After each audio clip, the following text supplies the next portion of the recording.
Yo, what's going on YouTube? It's your boy Light back with another YouTube video. And in today's video we're gonna be doing DC MCU concepts, also known as replacing the MCU with DCEU projects. But anyways, in today's video this is about part 12 or no, part 12 or 13. I can't remember properly. I'm kind of losing track on what part we're on right now, but it should be updated once I post these and stuff, so don't worry. Um, Anyways, in today's video, we're gonna be replacing Avengers 2 or Avengers Age of Ultron with Justice League 2 or Justice League: The Worlds of Brainiac.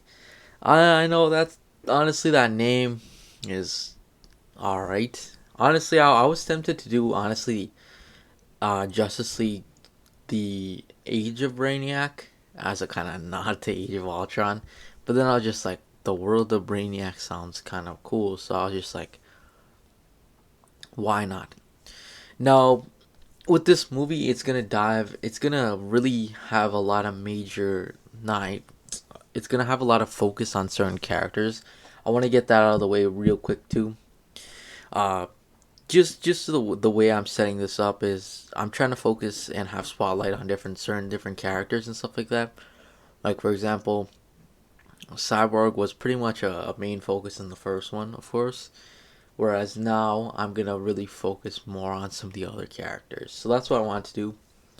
Um, as well as remember, I'm gonna continuously do these. So eventually, a lot of these characters will die down. I know you like. I know it might seem like there's a loads of characters and stuff.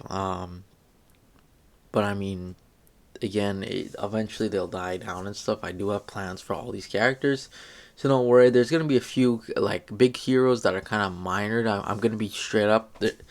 That'll always be the case in any cinematic universe. The way I could do it, there's just way too many characters.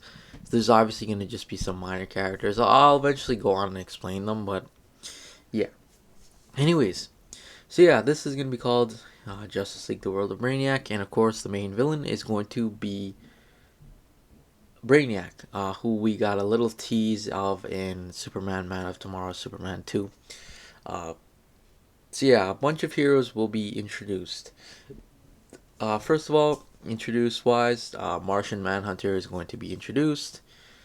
He will be played by Chiwetel Ejiofor. I think that's how you pronounce his name. I might have mispronounced it. I'm sorry if I did. Basically, the guy who plays, who's in Peacemaker. So yeah. Yeah, and otherwise, we'll also see Charlie Hunnam play Green Arrow. He'll return to play him as well. We'll also see Jon Stewart and Guy Gardner. Jon Stewart played by John Boyega, and then Guy Gardner played by Finn Whitrock. And then in terms of complete introductions, we will get our first look at Flash. I know you guys have been waiting for it long, but yeah, finally Flash is here. As well as we'll get an introduction to Hawkman and also Hawkgirl. Uh, so yeah, Flash will be played by actually Ansel Elgort. So I thought he would be a good fit for the Flash. And then Hawkman will be played by Aldous Hodge, as well as Hawkgirl will be played by Sophia Mutel, who I've decided to pick those guys to play. Yeah, continuing on here. So yeah, and plus the original Justice League, which was like Batman played by Jake Gyllenhaal, Superman played by Henry Cavill, Wonder Woman played by Gal Gadot, Green Lantern played by Hal Jordan, Green Lantern played by John Krasinski, Cyborg played by Ray Fisher. In terms of like all the Robins and Superboy and everything, I got plans for them, so they will not really be in this movie, with the exception Nightwing's gonna just briefly not cameo, but he'll be in a brief segment with Batman. That's about it. Uh, this movie's gonna take a lot of inspiration from Age of Ultron, in the sense that in the start they're gonna be all teaming up. We're gonna see the original five. yeah, the original five basically all together fighting some villains, and then yeah, they're basically fighting some villains, and then that's when like Superman was originally speaking with Martian Manhunter, who is now basically joined the League, and he's like, explain to them what you explained to me, and he goes on a brief story about what happened, how basically. I know this doesn't really happen originally in the comics and stuff, but this is my own spin on it. Basically, Brainiac literally wiped out Mars and stuff, and he just escaped, and he came here, and he noticed Superman, and he noticed Superman was an alien too. So he's like, I feel comfortable being around another alien. So he's just like, why not? Let's go there. So he went there, and he knows Superman's super powerful and everything. So then he decides, yeah, I'm gonna go. Um, yeah, so then we see that happen. So basically, Martian Manhunter, that's how he comes in the Justice League. Now, how does Green Arrow come in? If you remember, Batman basically met him back in the second movie of his trilogy. And yeah, he basically met him and became good friends. And he's just like, why not come to the Justice League? Because why not? And then that's when like Batman's realizing and everybody's realizing, Cyborg's realizing the rise in metahumans and stuff, and they're like, he's literally like, yeah, why not? Let's decide on starting it advancing a bit, and that's when they decide to find Hawkgirl and Hawkman, who've recently just reappeared after their long drought and stuff, as well as the Flash. They recruit the Flash. The Flash, of course, accepts it. Now, here's where things get into a different phase right now. The way a Flash is gonna work is actually, I'm not gonna make him too much of a kid. He's gonna be more like about Hal Jordan's age. So he's not gonna be a kid or anything or play that kid role. So I wanted to make sure that was important as well. And then of course Hawkman and Hawkgirl will make their first appearances. Now those two characters will basically just kind of be minors in this movie right now, or not minors like under the age or something like that. I mean minor roles. Uh, so yeah. Oh, and I forgot to say this as well. In terms of who, oh, as well, we'll see Jon Stewart and Guy Gardner. They'll be around, and Hal Jordan will mention him, but then they'll just be like taking a hold of absence just for a little bit because, again, the Justice League is pretty much full, so they're gonna decide on going and recruiting them too as well. And then who's gonna play Brainiac? It's gonna be actually James Spader. I thought he could play a good Brainiac, so I was just like, why not? It just so happens he played Ultron too, so that's pretty cool to see that happen. Anyways, continuing on here.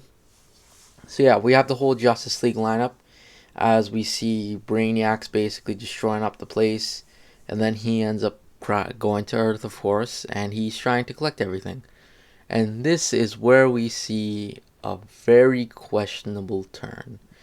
Is essentially we end up seeing Brainiac take control of some of the heroes. We see him take control of no, I'm not gonna say Wonder Woman. Superman. He takes control of Superman, which we end up seeing happen.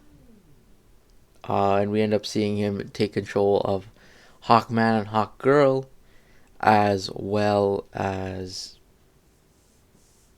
as well as Cyborg too. They take control of all of those characters, and that also kind of leads them to recruit some more as well, with the biggest region with Flash and stuff. So all those characters are basically just like a pit against pit Justice League, and the Justice League are kind of working together to try and basically rid Brainiac from these people. Throughout the movie, end up seeing them hop through various stages as like the world's in shambles, kind of, with Brainiac like capturing a bunch of people and stuff like that. And then eventually, everybody else is freed except for Superman, and Superman is like the last one with Brainiac, and he's basically teaming up. And then Brainiac essentially gets some of his henchmen, and they have a huge battle, with the Justice League emerging victorious, and then they end up beating Superman, who is then freed, and basically, like, Superman doesn't go into an infernal rage per se. He gets pretty mad though. He's very mad, and then he ends up just completely just beating up Brainiac, going to town on him, and Brainiac is completely like beat up and stuff, until eventually they send him on his way to some other corner of the galaxy, where he is then locked away in the negative zone, where Superman is now starting to keep a bunch of villains and everything. Uh, but yeah, then that happens. Uh, yeah, so we end up seeing that happen, and then eventually, in terms of post-credit scene, we end up actually seeing a post-credit scene teasing Captain Atom, as he's just gone into an accident. He's been infected with all the Atom stuff and everything, and we end up seeing a U.S. general basically like he's ready, sir, for takeoff, and it teases Captain Atom coming to this DCEU. So yeah, that's basically it. Anyways, comment down below what you guys thought of this. I'm curious to see what you guys think. But anyways, that's pretty much it. Thanks for watching. Make sure you like and subscribe, and I'll see you guys next video. Peace.